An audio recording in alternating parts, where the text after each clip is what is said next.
시편 18편 27절부터 34절 말씀을 본문으로 우리가 승리할 충분한 이유라는 제목으로 하나님의 말씀을 잠시 나누고자 합니다.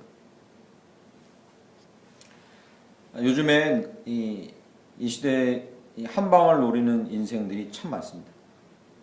얼마 전에 미국에서 이 슈퍼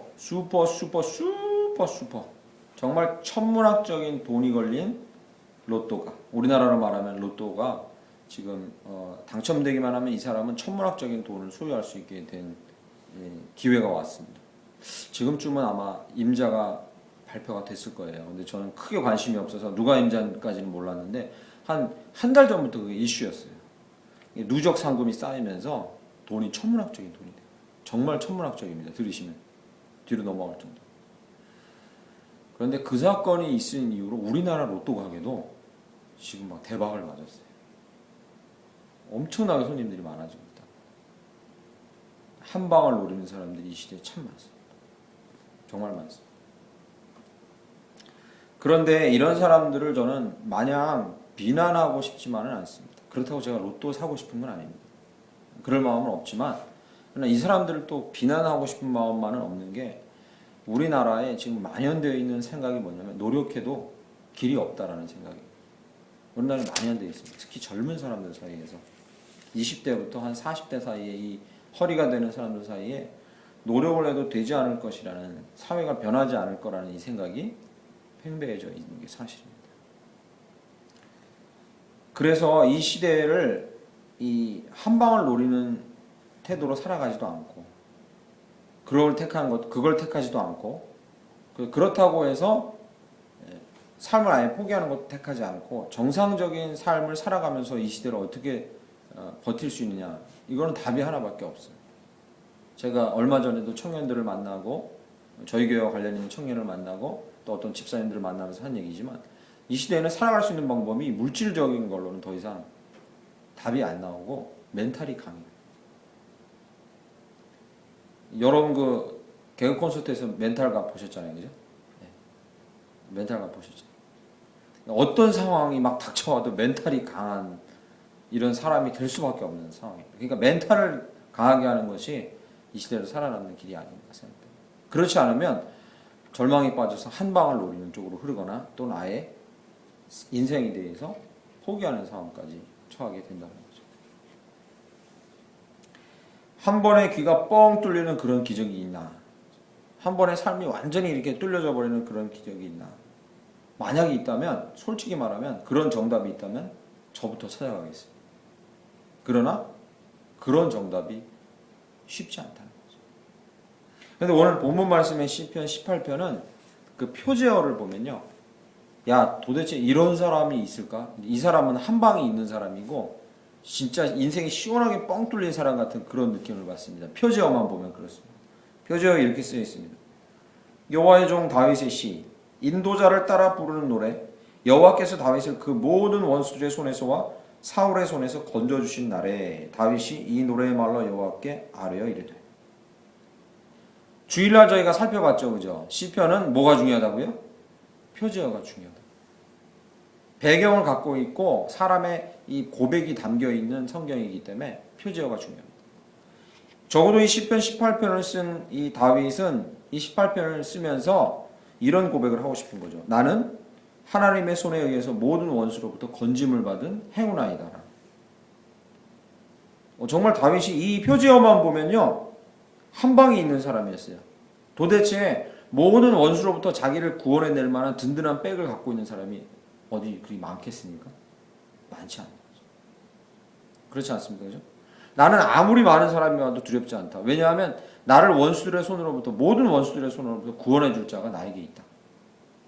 이것은 엄청난 한방인 거죠. 이런 하나님이 바로 우리 하나님인 줄 믿습니다. 동시에. 할렐루야. 아멘. 그때 들으셨죠? 시편은 우리의 고백이라. 우리의 고백이라. 너무나 감사한 일이죠. 1절과 2절에요. 이 하나님이 얼마나 위대하시냐면, 저희가 읽지 않았지만 시편 1절과 2절을 보면 나의 하나님이신 여호와 내가 주를 사랑하나이다 하고서 쓰는 2절에 보면 그는 반석, 요새, 건지시는 이 피할 바위, 방패, 구원의 뿔, 산성이시라. 사실 이런 분이 있다면요. 이거는 한 방에 있는 거죠. 그죠? 든든한 백이 있는 거죠. 인생 역전하고 인생을 정말로 황홀하게 살 만한 그런 사람일 겁니다. 그런데 거기서 그치지 않습니다.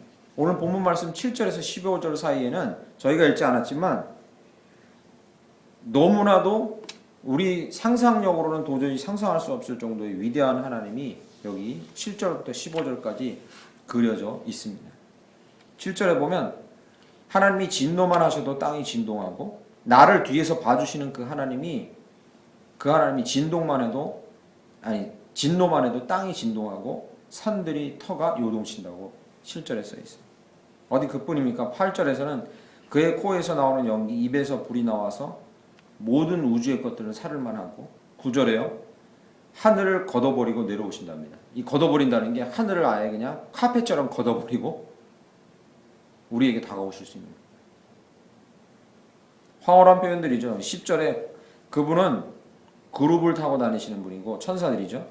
11절에 흑암이나 구름을 위장막으로 삼으신답니다. 이 진짜 멋있는 표현입니다. 하나님 이렇게 계시면요. 겉은 쳐라. 그러면 흑암이 위장막처럼 쫙 펴진다는 거죠. 우주가 볼 수 없게. 그런 묘사인 거죠. 13절에 우레소리를 천둥과 번개 소리를 내시고 14절에 번개로 깨뜨리시며 15절에 꾸지람을 하시면 그 콧김으로 물의 맨 밑, 즉 태평양 바다의 맨 밑과 세상의 터가 드러난답니다. 세상의 맨 밑. 그것까지 다 드러날 수 있다는 거죠. 모든 게 다 날아가 버리고. 요컨대 다윗이 시편 18편 1절에서 이 15절까지 묘사하고 있는 하나님은요. 정말로 이 땅에 어떤 사람도 또는 어떤 존재도 감당할 수 없는 우리의 한방이 되어주실 수 있는 우리의 든든한 백이 되어줄 수 있는 분이라는 걸 강조하고 있는 거죠.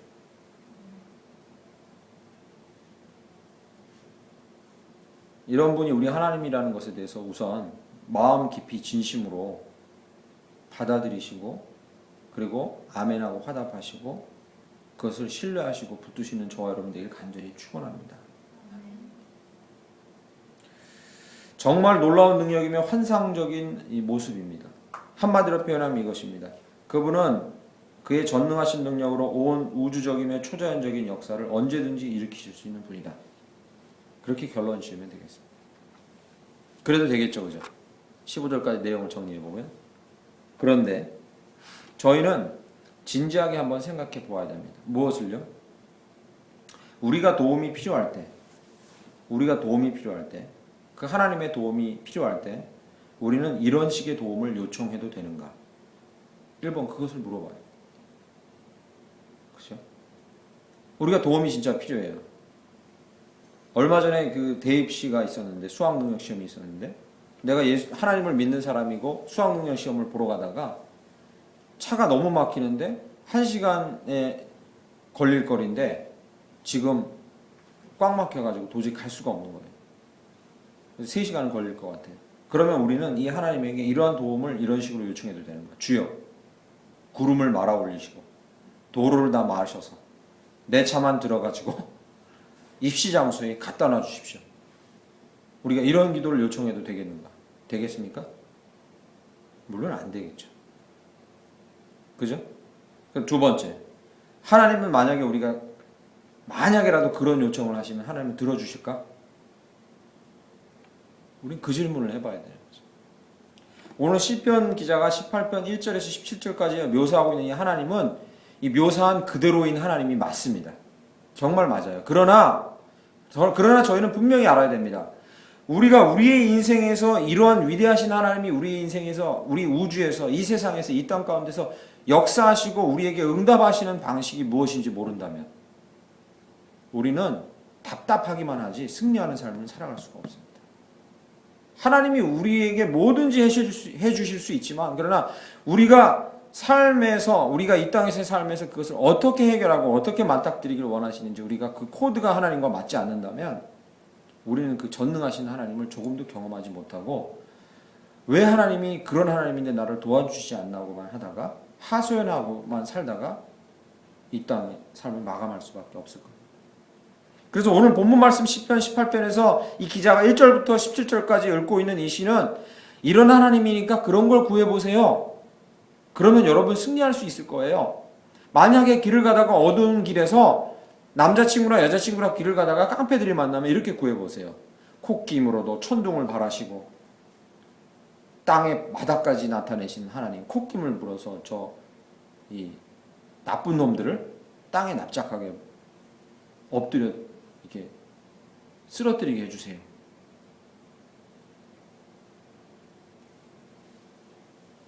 하나님은 이 두 가지의 질문에 노라고 대답하실 것이 분명합니다. 우리가 도움이 필요할 때 이런 식으로 도움을 요청해야 합니까? 아닙니다. 하나님은 이런 식의 도움에 대답하실까요? 아닙니다. 그것은 아니라는 게 우리가 분명히 알 수 있습니다. 그러면 왜 시편 18편 기자가 이렇게 장황하게 하나님의 전능하신 것 놀라우심에 대해서 쓰고 있을까라는 거죠. 왜 그런가라는 거죠. 그 다음에 이어지는 구절에서 다윗 이 시편 기자는 그 이유를 자세히 쓰고 있습니다. 자기는 그런 하나님에 대해서 추호의 의심도 없이 믿는다는 거죠. 그러나 그럼에도 불구하고 하나님이 자기를 인도하시는 방식에서 그렇게 하늘을 말아 올리고 콧김으로 바다를 다 드러내는 역사를 하지 않고 자기에게 독특하게 역사하신 그 역사가 있는데 그게 바로 내가 경험한 하나님이 나를 돕는 방식이었고 그리고 내 후대에 오는 믿는 사람들을 돕는 방식이라고 시편의 시를 통해서 읽고 있는 겁니다. 이 17절까지 하나님이 위대하신 이런 하나님이 맞긴 맞는데 그러나 그 하나님이 인생들을 돕는 방식은 아주 독특한 방법이 있는데 그래서 승리하게 하는 방법이 있는데 그걸 지금부터 들어보겠느냐 이렇게 얘기합니다. 다윗은 오늘 본문에서 내 모든 원수들을 물리치신 하나님이여 라고 고백하지만 여러분 저와 잘 알고 있습니다. 다윗이 쫓아오는 사울과 압살롬의 군대들을 하나님이 콧김으로 가지고 군대를 한 방에 물리치셨습니까? 그렇지도 않습니다. 다윗은 그런 경험을 한 적이 없어요. 그렇잖아요. 그리고요 다윗을 적들이 건드리지도 못하게 다윗이요 이 군사들을 위해 이 무협지 소설 영화에서 나오는 것처럼 적들 창 위를 쿵푸 팬다처럼 이렇게 날아다니면서 막 무찌르면 막 적들이 쓰러지고 이런 경험을 했습니까? 그렇지도 않았어요.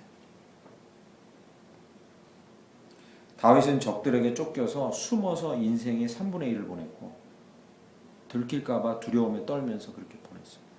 굴에도 숨어 있었고 나무 뒤에 산 능성이 뒤에 숨어서 바로 앞에 사울이 있는데 능성 뒤에서 벌벌 떨면서 지내기도 했어요.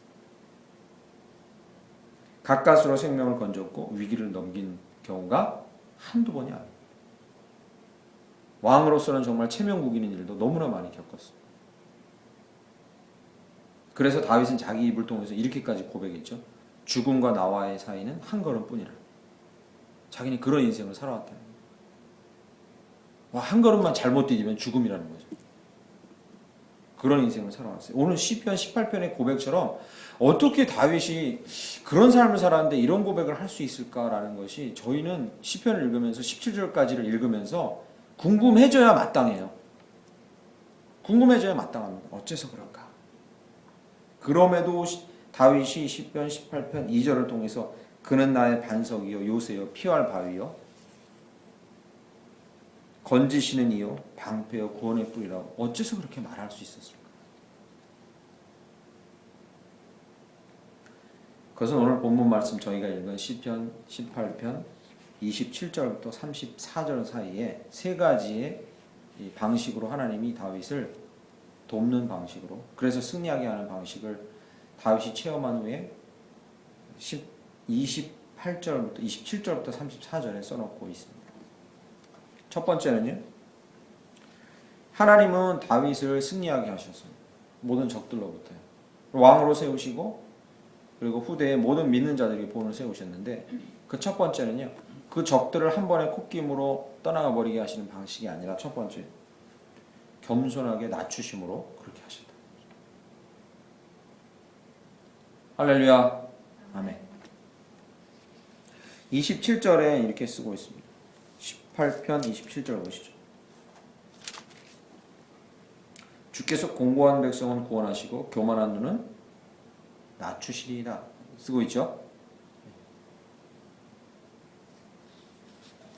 공고한 백성이라는 게 뭐냐면요, 험불, 즉 지극히 겸손한 백성들, 자신을 높이지 않고 스스로의 의를 의지하지 않고 하나님을 의지하는 백성들, 그들은 구원하시고 교만한 자들은 낮추실 것이다.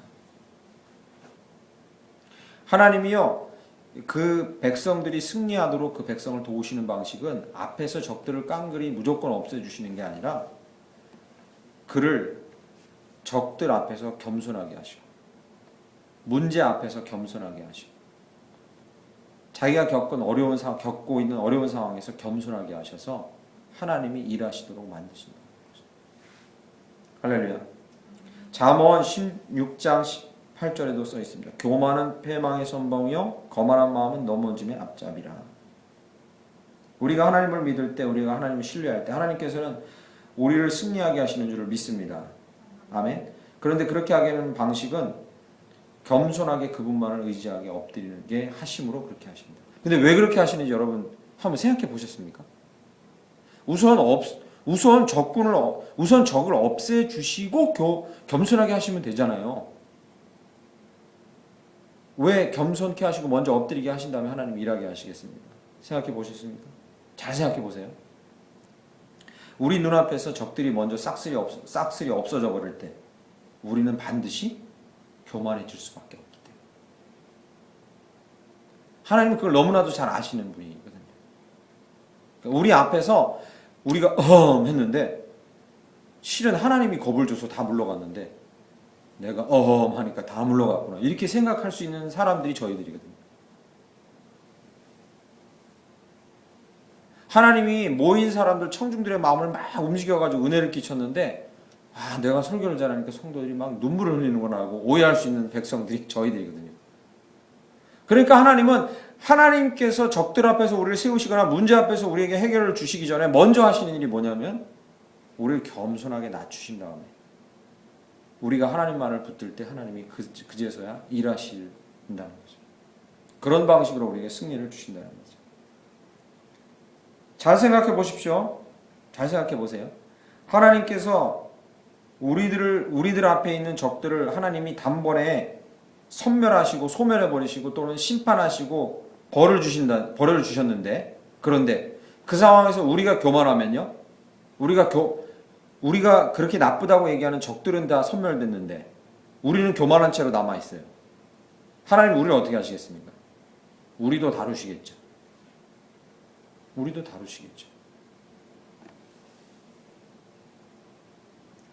우리의 적들이 우리 눈앞에서 사라져버리는 것이 먼저가 아닙니다.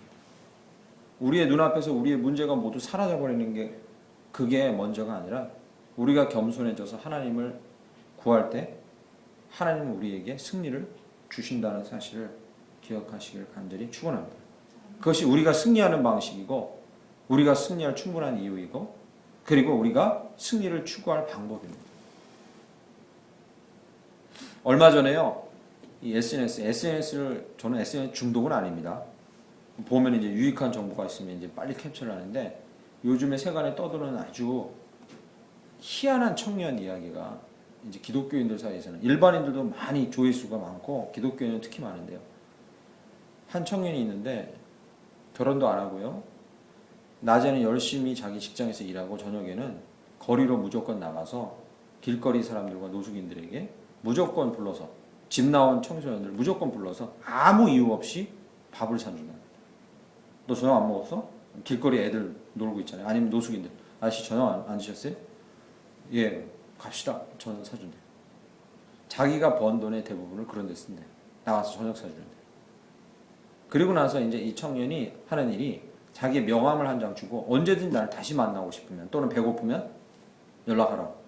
내가 돈이 있는 한은 사주겠다. 그리고 명함을 한 장 주고 간대. 그래서 사람들이 궁금해서 야, 이 청년이 이런 사람이 도대체 누구일까? 이름이 뭘까? 하고 그 명함을 구해서 봤대. 근데 그 명함에 이름이 뭐라고 써있냐면 예수 믿는 청년 이렇게 써있다. 그것 때문에 유명해졌어요. 명함에 그 사람 이름이 써있는 게 아니라 예수 믿는 청년 이렇게 써있대요. 자기는 자기 입으로 예수 믿으라는 얘기도 안 해요. 그냥 밥을 사주고 나를 또 만나고 싶으면 나한테 오라는 거예요. 그리고 명함을 주는데 거기에 명함에 예수 믿는 청년이라고 이렇게 써있다. 제가 그 얘기를 보는데 너무 마음이 찡하기도 하고 사실 마음이 좀 이렇게 찔림이 있더라고요. 이게 무슨 말씀을 드리냐면 하나님은 우리가 유명해져서 우리가 많은 일을 행하는 방식으로 우리가 승리하기를 원하지 않으시고 우리를 겸손케 만드시고 하나님만을 의지하게 하셔서 하나님이 우리를 승리하게 하시는 걸 원하시는 거죠. 궁극적으로는 하나님과 예수님이 드러나기를 원하시는 거죠. 그런 면에서 보면 이 청년은 이 땅의 많은 대형 교회들과 메머드 교회들을 부끄럽게 하고 있는 거죠. 그들은 교회 이름만을 내고 생색만을 내는 헌금을 하지만 이 사람은 자기의 번 돈을 다 거기에 투자하지만 자기의 이름을 예수 믿는 청년이라고만 밝히고 예수님만이 드러나기를 원하고 계십니다. 우리가 승리할 수 있는 충분한 이유가 뭐냐면 주님이 드러나기를 원해. 우리가 겸손해질 때 우리는 충분히 승리할 수 있다는 거죠. 할렐루야. 그래서 다윗의 이 경험입니다. 다윗의 18편의 고백인 거죠. 그는 나의 피난처 구원의 뿌리여 나를 돕는 자가 되셨는데 어떨 때? 내가 겸손히 주 앞에 머리 숙일 때 그분은 나에게 그런 존재가 되었다는 거죠. 두 번째는 우리 28절과 30절 적혀 있습니다. 주께서 나의 등불을 켜시며 여호와 내 하나님이 내 흑암을 밝히시리이다. 30절에 하나님의 도는 완전하고 여호와의 말씀은 순수하니 그는 자기에게 피하는 모든 자의 방패시로다. 두 번째 다윗이 하나님께서 자기를 승리케 하신 그 위대하신 하나님이 자기를 승리케 하신 방식은 적들을 눈앞에서 빨리 치워버리는 게 아니라요. 적들이 그대로 남아있어도 자기를 죽이려는 심지어 아들까지 자기를 죽이려는 상황에서도 자기에게 주신 약속을 계속해서 확인해주는 일을 하나님이 하셨다는 거죠. 그런 방식으로 승리하게 하셨다는 거죠. 다윗은 도망가고 피해 다니며 그리고 위험에 처할 정도로 그 생명의 위험을 처할 정도로 어려움에 처했지만 그럼에도 불구하고 다윗이 승리할 수 있었던 이유는 이것입니다. 하나님께서 자기에게 주신 약속이 거듭거듭 확인되는 것을 느끼고 있었다. 하나님 그렇게 하셨다. 여기 보면 28절에 주께서 나의 등불을 켜시며 내 하나님이 내 흑암을 밝히시리다 했죠. 그죠? 여기 등불을 켠다는 거랑 흑암을 밝힌다는 거는 신학자마다 조금 해석의 차이가 있지만 그냥 대체적으로 이겁니다. 나의 등불을 켠다는 얘기는 내가 내 존재에 대해서 모르고 있던 걸 계속 거듭 깨닫게 되는 거예요. 다윗은 자기의 존재에 대해서 잠시 있다가도 깨달아요. 뭐요? 나는 기름 부음 받은 자고 이 주님의 하나님의 나라의 왕위를 계속 이어갈 자이다. 등불을 켠다는 의미예요. 그리고요, 흑암을 밝히신다는 얘기는 이 의미는 뭘 갖고 있냐면 내 안에 어둠을 몰아내고 빛으로 가득 채워서 창조적인 변화를 일으켜 주신다는 거죠. 그런데 30절에 그것이 뭘로 이루어지냐면 하나님의 도 여호와의 말씀으로 그렇게 하신다는 거죠. 이 말을 정리해 보면 뭡니까? 이 말을 정리해 보면요, 하나님께서는 우리에게 우리가 누구이고 우리가 어떻게 변화될 수 있고 우리가 어떻게 하나님의 사명을 감당할 수 있는지 말씀을 통해서 계속해서 약속을 통해 계속해서 가르쳐 주시고 그것을 깨닫게 해주시는 방식으로 승리하게 하신다. 당장 눈앞에 문제나 적들이 치워지지 않는다 할지라도 이런 방식을 사용하신다. 생각해 보세요, 여러분. 반드시 마지막에 이루어질 일을 알고 있는 사람이라든가 이 모든 과정의 결말이 어떻게 맺어질 건지 알고 있는 사람이라든가 또는 그 과정의 길에 대해서 지도를 갖고 있는 사람이라든가 또는요, 다가오는 적들이나 이루어질 이 문제, 정황이 이루어질 일에 대해서 미리 예견하고 있는 사람을, 그 사람을 이길 자가 있겠습니까? 그 사람은 이길 자가 없어요. 그런데 하나님께서 이렇게 말씀하시는 거죠. 너희는 결말이 어떤가를 알고 있고, 왜? 하나님이 약속을 해주죠. 마지막 결말이 어떤가를 알고 있고 일의 과정이 어떤가를 알고 있어요. 어떻게 해요? 모든 인생의 일의 과정은 여기 담겨 있거든요. 일의 과정이 어떻게 진행될까를 너희는 알고 있어요. 그 과정에서 너희가 막다른 곳에 처했을 때 어떻게 빠져나갈지 알고 있어요. 어디서? 성경에서 알고 있어요. 적들이 어떤 술수를 쓸지 알고 있어요. 어디서? 성경에서. 그러므로 우리는 승리할 충분한 이유를 갖고 있다. 이들은 결코 지지 않을 것입니다. 누가 반드시 이루어질 일과 마지막 결말과 진행 과정에서 지도까지 갖고 있고 그리고 그 내용을 알려주는 존재까지 있다면 누가 질 수 있겠습니까? 결코 질 수 없습니다. 저는요 작년 중반쯤에 우리나라에 정말로 이렇게 유행했던 외화 하나를 느지막하게 시간이 좀 지나면서 봤어요. 그 영화가 스파이라는 영화예요.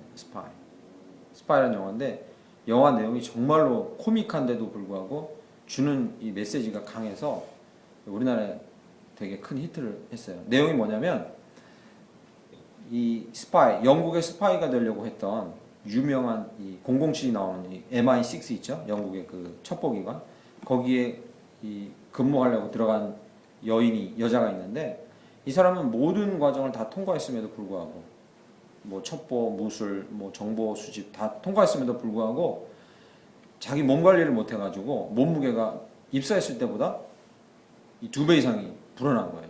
영화에 나올 때도 보면 엄청나게 거구해요. 몸이 여자예요. 근데 그래서 내근 업무를 보게 됐어요. 내근. 외근을 못하고. 내근. 근데 저도 그 영화에서 첩보 영화의 실체에 대해서 비로소 하나 알게 됐어요. 여러분 그 007 영화를 보면 007은 유난히 위기를 잘 피해 나가죠. 적이 어디 있는지 잘 알아. 적이 갑자기 나타나도 놀라지 않아요. 단숨에 제압해버려요. 그러잖아요. 저건 그냥 개인의 능력이 뛰어나서 저렇구나. 민첩함이 뛰어나구나. 이렇게 이해했어요. 근데 그게 아니라는 걸 그 영화 보면서 알게 됐어요. 모든 전 세계의 첩보 그 시스템은 어떻게 되냐면 외근하는 사람이 있고요. 외근하는 사람은 이 귀에 항상 이 무선기를 꽂고 다녀요. 절대 잘 떨어지지 않는 무선기를. 그리고 그 무선기는 내근하는 사람 컴퓨터에 연결돼 있어요. 마이크랑. 근데 그 내근하는 사람은 뭘 하냐면 그 외근하는 사람이 첩보를 활동을 하러 투입되는 적국에 투입되면 그 상공에서 인공위성이 그 장소를 이 건물 안에까지 다 투사해서 보면서 오른쪽에 세 발짝 왼쪽에 다 알려주는 거예요. 다. 이게 보면요 진짜 재밌어요. 그 첫 부분이 이제 외근하는 남자가 가서 다음은 어디야? 오른쪽 세 발짝 왼쪽 문 열고 들어가서 이렇게 하면 딱 들어가면 거기 적이 있어요. 총 겨누고 있음. 고개 숙여 들어가 쏘고 착착 잘 맞아요. 그게 어떻게 탈출해야 돼? 30m 전방으로 가다 왼쪽 문 열고 나가면 보트 있음. 나가면 보트가 있어요. 보트를 빨리 타. 10초 안에 못하면 이 적들이 한 30명 정도 되는 적들이 20초 안에 다가오고 총 맞아주고 그럼 막 뛰어가지고 10초 안에 타서 보트를 타고 가는 거예요. 첩보 활동이 그렇게 그래서 그 장면을 보고 저는 비로소 007도 가능하겠구나라는 거예요. 충분히 가능해요. 007 충분히 가능해요. 걔가 순발력이 엄청난 게 아니에요. 정보가 엄청난 거예요. 정보. 무슨 말씀을 드리고 싶냐면 저희는 성경이라는 것과 성령을 통해서 성령이 우리 심장에 우리 귀에 꽂혀 있는 그 지시하는 무선 송신기 수신기처럼 성령이 우리 심장에 있고 하나님은 우리에게 계속해서 지시를 성경 말씀을 통해 지시하고 상황을 통해 지시하고 목사님의 설교를 통해 지시하고 사람들을 통해 지시해요. 그런 사람은 질 수가 없습니다. 거기에 민감하게 껴있는 한은 질 수가 없어요. 하나님은 그런 방식으로 승리하게 하신다는 거죠. 적을 우리 눈앞에서 뿅 하고 다 없애주시는 방식이 아니라. 마지막으로 세 번째는 시간이 좀 많은데 29절에요. 29절. 내가 주를 의뢰하고 적군을 향하여 달리며 내 하나님을 의지하고 담을 뛰어넘나이다. 그 뒤에 보면 쭉 나옵니다. 33절에 나의 발을 암사슴 발 같게 하시며 나를 나의 높은 곳에 세우시며 내 손을 가르쳐 싸우게 하시니 내 팔이 놋화를 당기도다. 아멘. 할렐루야. 마지막으로 하나님께서 우리를 승리하게 하는 방식은 이것입니다. 나의 한계를 뛰어넘고 용기를 내서 이제 드디어 적을 향해서 용기 내어 담대하게 달려들게 하신다. 그래서 나의 한계를 뛰어넘게 하신다. 여긴 긴 설명이 필요 없을 겁니다. 내가 가지고 있는 나만의 한계를 계속해서 뛰어넘을 수 있도록 격려해 주신다. 이 세 가지를 보면서 여러분 저희는 무엇을 느낍니까? 우리가 승리할 수 있는 충분한 이유는 하나님이 우리 앞에 있는 것들을 치워주시기 때문이 아닙니다. 우리가 승리할 수 있는 충분한 이유는 우리 자신이 강해지기 때문에. 할렐루야. 우리 자신이 강해지는 게 아니에요. 말을 정확히 하면 우리 자신이 강해지는 게 아니라 우리가 하나님을 의지해서 담을 뛰어넘고 달려가고 우리 한계를 뛰어넘는 법을 배우게 되는 거죠. 하나님은 문제를 치워주심으로 우리가 승리하게 하길 원하지 않으시고 우리가 하나님을 의지해서 강하게 싸우는 것을 익힘으로 승리하게 해주신다.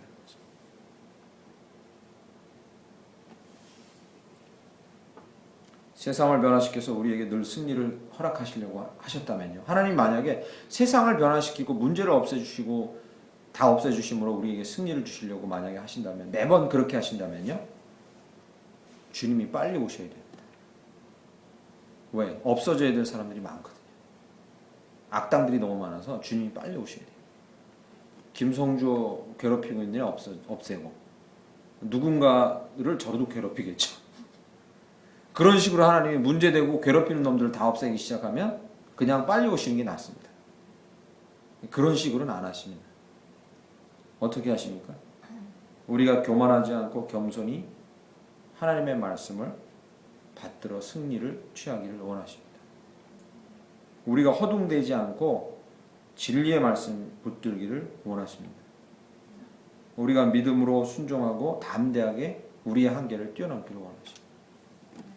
그것이 우리에게 승리하게 하시는 방식입니다. 할렐루야. 이렇게 말하면 마지막으로 한 가지만 말씀드리고 말씀을 맺으면 이렇게 말씀드리면 성도님들이나 저 자신도 그렇게 이해할 때가 있었는데 늘 그 적이라는 존재에 대해서 외부적인 적만을 자꾸 생각합니다. 나를 괴롭히던 놈들, 나쁜 놈들, 나를 비난하는 놈들, 나쁜 놈들, 외부의 적만을 생각합니다. 그런데 오늘 본 말씀의 시편 18편에서 이 다윗에게 가장 힘든 적이 누구였냐라는 사실을 이 27절부터 34절에 나와 있는 문맥을 통해서 보면 그 다윗에게 가장 힘든 적이 누구였겠습니까? 자기 자신입니다. 뛰어넘지 못하는 자기 한계, 자기가 깎여지지 못한 자기 성품, 교만하고 그리고 겸손하지 못했던 자기 자신, 성적인 탐욕에 넘어진 자기 자신입니다.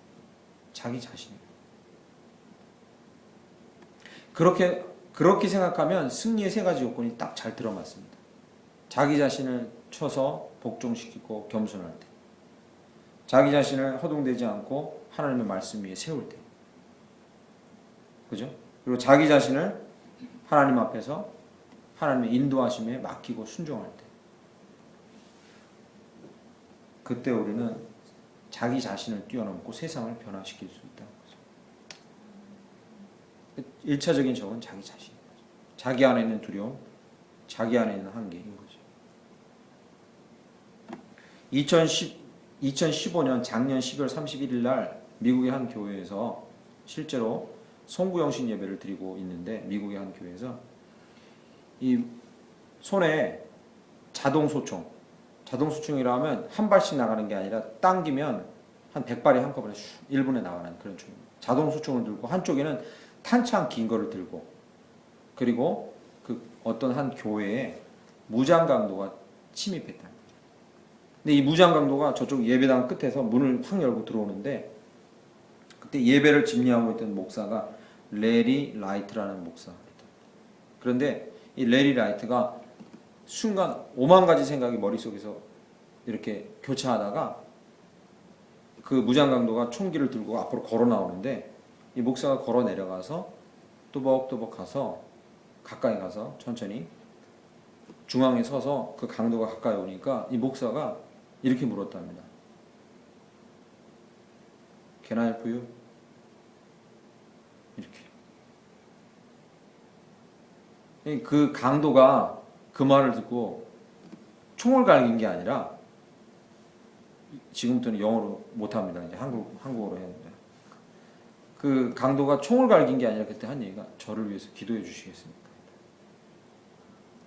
그래가지고 그 사람을 맨 앞자리에 앉히고 설교를 다 듣게 하고 그리고 와서 기도를 했답니다. 안수기도.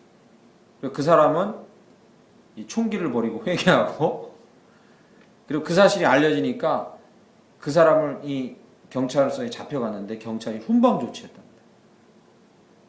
그게 이제 신문기사에 실려 있습니다. 경찰이 총을 한 방도 쏘지 않았고 그리고 총기는 미국에서 소지가 불법이 아니에요. 그러니까 총기를 갖고 들어간 것만은 죄가 아니야. 그리고 누구 한 번을 위협한 적이 없어. 쏜 적도 없어. 그러니까 죄가 아니라서 훈방 조치됐다. 그리고 그 교회의 성도가 되기로. 기가 막힌 일이죠. 그게 지금 전 세계 사람들에게 정말로 이렇게 막 센세이션을 일으키고 있어요. 왠지 아시겠죠? 미국에 지금 총기 사고 때문에 엄청나게 많은 사람이 죽어가고. 근데 그 와중에 생긴 일인 거예요. 그런데 그 목사가 나중에 인터뷰를 하는 내용이 이제 실려 있어요, 신문에. 무슨 생각으로 그랬습니까? 잘못하면 거기 예배를 한 60명 노인들이랑 중년들이 드리고 있었는데 그 싹 다 죽을 수도 있는 상황인데 도대체 무슨 생각을 하셨습니까? 그 사람 말 이거죠. 용기를 낼 수 있는 딱 한 가지 이유는 죽으면 죽으리라는 하나님의 은혜였다. 그거밖에 설명될 말이 없는 거죠. 내가 왜 그렇게 했는지 나 자신도 알 수가 없는데 그럴 용기가 나에게는 있는 사람이 아닌데 내가 그렇게 용기를 낼 수 있는 건 하나님 때문일 수밖에 없다는 거죠. 나중에 엄청난 센세이션을 일으키고 있어요, 지금. 결국에는 다윗이 얘기하는 강한 승리하는 하나님이 내 앞에 있는 적들을 모두 원수를 물리치시고 나를 이기게 하셨다는 이 말은 이 18편 내용을 끝까지 다 읽어봐야 결론이 나는 거예요. 50절까지. 모르는 사람들은 중간까지 읽다가 한 17절까지 읽다. 이거 봐라. 하나님이 콧김으로도 다 바다를 말리시고 하는데 이 하나님이 다윗을 도와주시고 싹쓸이 적들을 물리쳐 주셨으니까 그럴 거다라는 결론을 내릴 수 있지만 그렇지 않다는 거죠. 다윗의 고백의 핵심은 무엇이냐면 자기를 겸손케 하시고 하나님을 의지하게 하시고 약속을 붙들게 하시고 나 스스로의 한계와 나의 이 죄악된 모습을 내가 뛰어넘게 하시고 극복하게 하심으로 나를 강하게 하셔서 나를 정말 빚어가심으로 나를 이 자리에 승리케 하셨다. 그런 방식으로 적들로부터 나를 구해 주셨다는 거죠. 그 목사도 바로 그거죠. 자기가 자기의 의나 자기 의지나 힘이 아니라 그 두려움을 극복할 수 있는 하나님의 은혜로 그가 강해질 수 있었다. 그래서 한 생명을 살릴 수 있었던 거죠. 이러한 은혜가 우리에게 있기를 간절히 축원합니다. 우리는 승리할 충분한 이유가 있습니다. 말씀을 붙들고 겸손하시고 그리고 우리의 한계, 즉 우리 자신의 한계를 뛰어넘기를 원하셔서 나아가신다면 하나님께서 우리를 이기고 승리케 하시고 세상을 변화시키는 그런 사람들로 우리를 삼아주실 줄 믿습니다. 우린 그런 벅찬 꿈을 꾸어야 합니다. 우리는 벅찬 꿈을 꾸고 올 한 해도 살아가시길 간절히 축원합니다. 아멘. 주님